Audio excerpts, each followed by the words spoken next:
Dear Nicola, ladies and gentlemen, thank you very much for the invitations. Honestly, I have two tasks today: to hold the lecture and then accompany my wife for shopping. Thank you for choosing this date, because in Germany, Monday is a holiday, a national holiday, so we have a long weekend in London for shopping. Let's start with a bit of science. As you well know, shockwave treatment is underway for about 30 years now. It has been dead several times, and it could be resuscitated several times. Now we are in somewhat of an hype at the moment. How to do it? Here we go. But shockwave therapy is under a controversial debate since 20 years.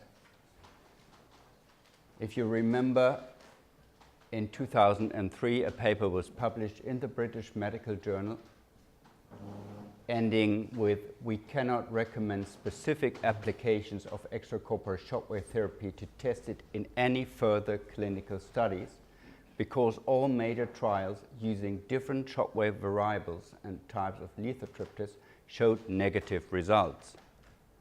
And it took us about more than a decade to overcome this opinion. And here in the UK, in 2009, a guideline was issued how to do it and how to proceed. I go back one slide. All of our efforts had focused on how to deal with chronic musculoskeletal disease, chronic tendinopathies. But chronic tendinopathies are rare, they are difficult to treat, and it's a matter of money. There's much more patients with acute tendinopathies than with chronic tendinopathies, and there's much more money in the market to treat acute tendinopathies than chronic tendinopathies. Shockwave therapy, in its essence, is a matter of money, and you must be aware of that. It's a matter of greed and of some kind of irresponsible treatment recommendations for your patients. The latest hype is how to treat erectile dysfunction. Obviously, it's not an acute disease, it's more chronic, and I'm no specialist in it, but you will hear a lecture by the end of the day. Anyway, there's one level 1 study. Nevertheless, in 2015, the American Urological Association said shockwave therapy was deemed to be a safe, effective, and well-tolerated treatment based on 0 data, one study. It's all about hope or disappointment. It's all about greed and money. So are you ready to handle the truth about shockwave therapy? The big truth is that we don't know anything for sure. It is very clear that when we started in the 1990s, we adopted a purely mechanistic model and hypothesizing that microlesions in the tissue, like a fragmentation in a kidney stone, would initiate a reparative process in the tissue. However, we soon found out that this hypothesis was not sufficient to describe the similarity of effects observed in various tissues. And we found a stimulation of regeneration and a downregulation of inflammatory reactions in various cell types treated with low energy flux densities and not with the high energy flux densities that we had adopted first from the urologist to destroy kidney stones or to destroy calcific deposits in the rotator cuff of the shoulder. And now we can treat coronary artery disease. We can attenuate brain infarct volumes. We can treat breast cancer-related lymphedema. We can attenuate diabetic neuropathy. We are ready to treat chronic infected wounds effectively or to deal with denervation atrophy. So we have a multitude of effects. We have comparable reactions in various cell types with a singular signal. And that is why we call shockwave therapy is a cell phone.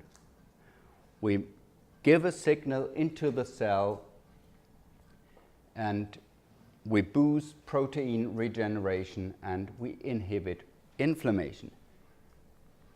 Stimulation of the nucleus through mechanical activation of the cytoskeleton is thought to initiate some kind of gene activation, resulting in mRNA-triggered production of cytokines, which in return regulate proliferation, which is like growth factors, or differentiations of the target cells.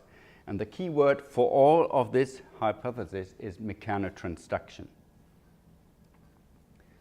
And if you would like to read through the whole sphere of this model, I refer you to this article published in 2015 by Dr. D'Agostini from Italy. It's a very nice review on this kind. So we switch from the purely mechanistic model to a biological model, which is much more flexible. Shockwave therapy is some kind of flexible response. And the question we have to answer every day is this model clinically effective? Basically, it is. It is very effective, but it is not as simple as commercials pretend. Do not believe what commercials tell you. And for sure, and that is what we know in daily practice, it's not equally effective for all conditions, although you are promised that it will help your patients from head to toe. That is nonsense. There's at least one positive randomized controlled trials now available for almost any conceivable tendinopathy. Professor Schmitz identified 99 randomized controlled trials published until now, clinical trials for the various tendinopathies. 66 were with focused shockwaves and 23 with radial shockwaves. And close to 90% of those trials showed there was a positive outcome of treatment, which is overwhelming. Yet, like surgery, efficacy depends on several presuppositions, as there are what, when, how, and who does it. The first questions you have to ask yourself is, what do I want to treat, and when do I want to treat it? It's a matter of indication. And you know, in the German soccer league, acute phase shockwave therapy is the latest hit. It is applied, one moment, I'm looking for it. It's applied mainly after training or within the break of a match. It is used for regeneration and for prevention of treatment. This is the acute field. Until lately, we have only dealt with chronic disease. And you see the Sports Medicine Institute in Frankfurt is looking up over 7,000 top-level athletes from Germany every year, and its primary indication are tendinopathies, that is chronic tendon degradation. And this is what we have been talking about all the years. Here. This is what I understand when I talk about this disease. It's some kind of overuse injury in the competitive athlete. It has nothing to do with an acute pain in the muscle. It's a chronic pathology. And the second question, therefore, is how do I want to evaluate the results of my treatment? Tendinosis, Nicola wrote it in 2010, is essentially a failed healing response. By accepting need to allow appropriate time for collagen turnover and remodeling, doctors would provide patients with a realistic prognosis reflecting the finding of prospective clinical studies.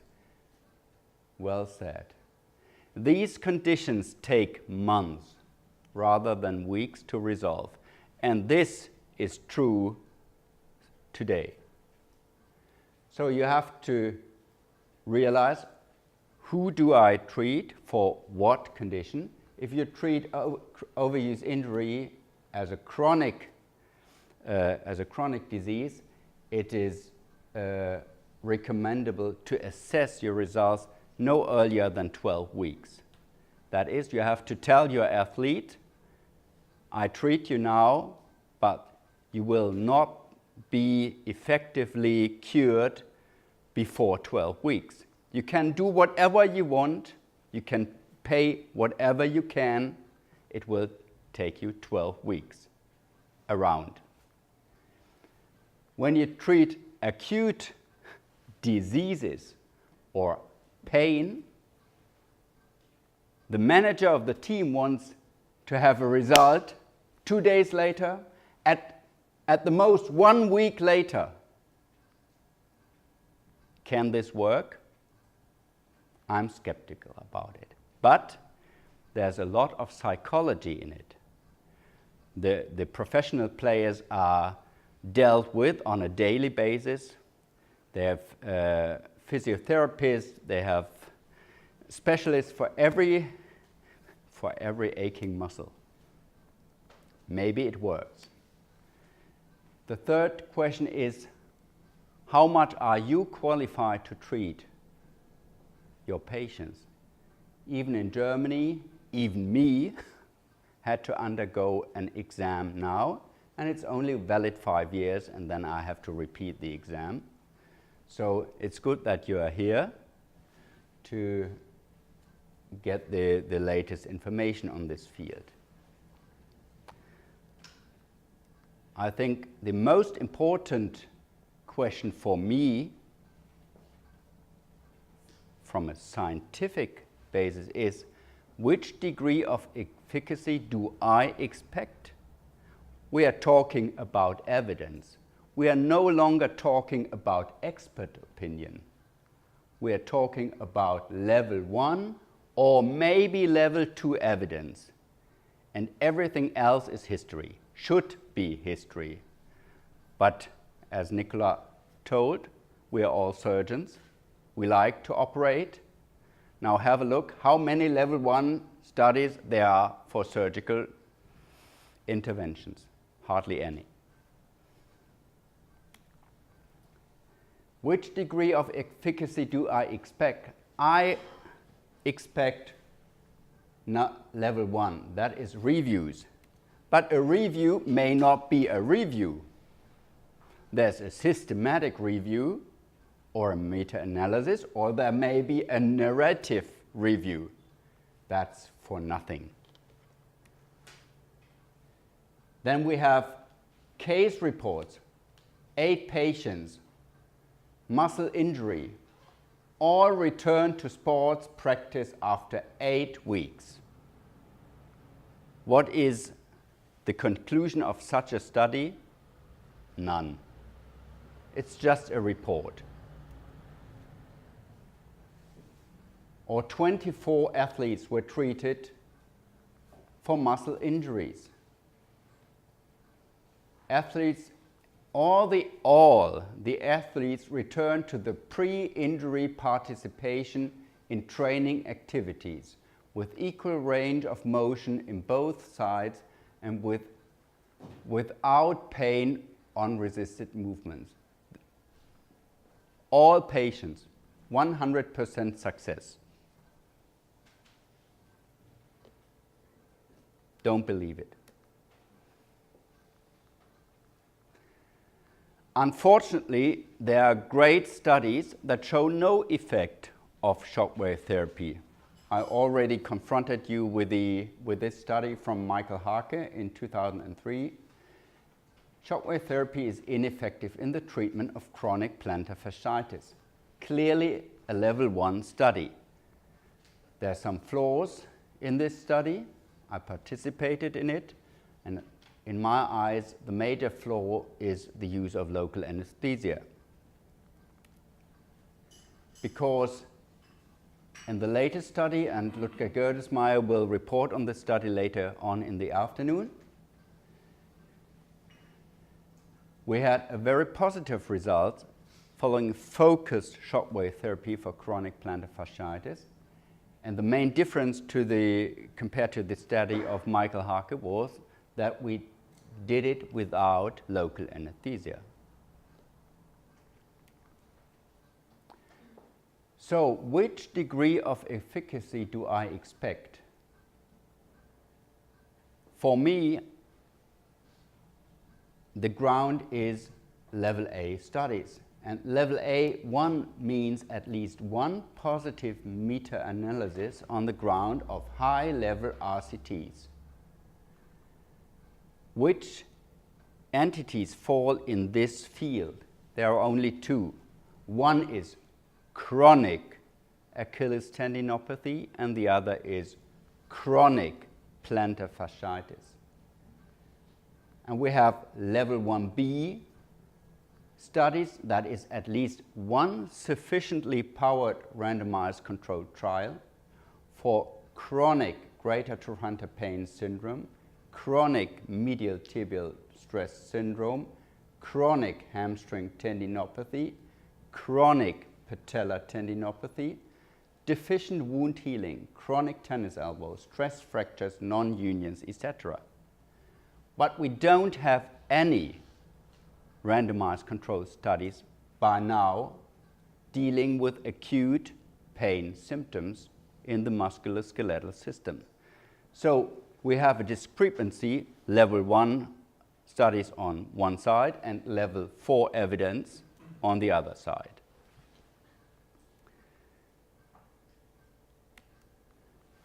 Let's have a look at those two entities where we have a level 1 evidence basis.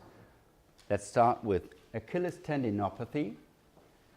There's a systematic review from 2013 describing satisfactory evidence for the effectiveness of low-energy shockwave therapy in the treatment of chronic insertional and non-insertional Achilles tendinopathies at a minimum of 3-month follow-up, 12 weeks. But what is satisfactory? We have another systematic review in the American Journal, in the Clinical Sports Medicine, in the American Journals of Sports Medicine. We have moderate evidence indicating that shockwave therapy is more effective than eccentric loading for insertional Achilles tendinopathy, and it's equal to eccentric loading for mid-portion Achilles tendinopathy. Moderate and satisfactory. And then there is the final judgment by Kathy Speed in the British Journal of Sports Medicine from 2014. The evidence base for shockwave therapy in both mid-portion and insertional Achilles tendinopathy is currently very limited. So even though you have systematic reviews and even though you have level 1 evidence, it's not so easy, and not everybody is has the similar opinion on it. You know, we started with the disaster for plantar fasciitis in 2003. But now, 10 years later, we have several good studies and we have several systematic reviews. One in 2013 in the American Journal of Physical Medicine and Rehabilitation, showing that shockwave therapy was an effective treatment of chronic plantar fasciitis. And there's another review, a meta-analysis of randomized controlled trials published in 2013 in Clinical Orthopedics and Related Research. Shockwave therapy is a safe and effective treatment of chronic plantar fasciitis. And another one from 2014, shockwave therapy of low intensity was more effective than control. The efficacy of low intensity shockwave treatment is worthy of recognition. So in the end,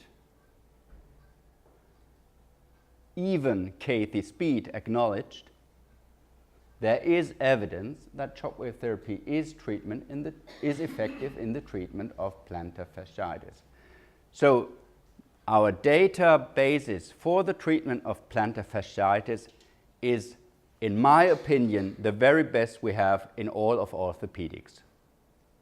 You don't have so many positive randomized controlled trials, so many systematic reviews showing that shockwave treatment is the treatment of choice for patients with a chronic plantar fasciitis. Although 10 years ago, the evidence was absolutely negative. This is how science develops. If there are negative results, you have to change the setting of your experimental design, and you have to find out what goes wrong. And that is why I love reports with 8 patients or 24 patients, because they show me if guys are not complete liars, there must be something in it. And my striving is to find what's in it. But it can take a long time, and it needs a worldwide effort over more than a decade. So let me come to the end. Shockwave treatment for overuse injuries fulfill level 1 criteria for chronic plantar fasciitis and chronic Achilles tendinopathy. But there are significantly more positive randomized controlled trials regarding shockwave therapy for plantar fasciitis than for Achilles tendinopathy. For both pathologies, I found that combining shockwave therapy with some kind of eccentric training is helpful.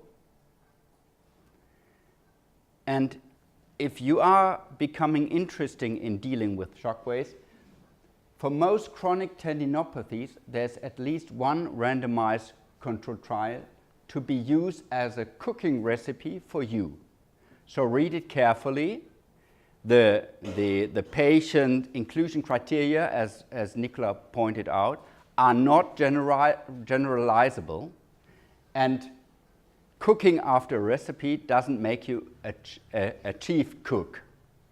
So start patiently.